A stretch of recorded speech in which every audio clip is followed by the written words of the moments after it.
Hi, I'm Lori Holt from Bee in My Bonnet, and I'm going to show you when I use my stiletto.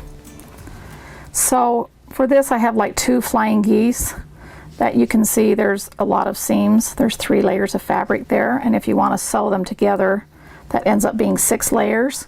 So, and they're smaller pieces, so I like to use a stiletto as kind of an extra finger to get in there so I have more control. So what I do, my tip on when sewing flying geese together side by side like this, where there's bulk right there, I would start sewing on this end so the seams are going the direction that you're going so that you're not going against the seams when you can help it.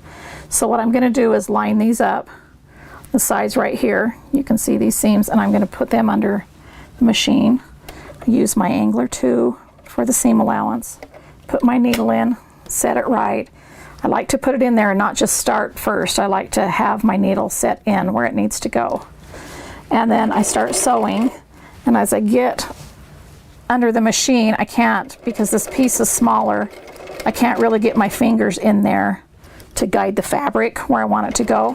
So this is where I use my stiletto. I just kind of put it right under the side of my foot, but not near the needle, because you don't want to sew into your stiletto. And I just use it as a guide to guide it all the way through the machine so I can keep my accurate 1/4" seam allowance, and it doesn't go wonky. Sometimes when you're sewing through a lot of layers, you start out good and then it goes thinner and thinner and thinner until it's an 1/8" seam allowance because you weren't able to control it under your foot.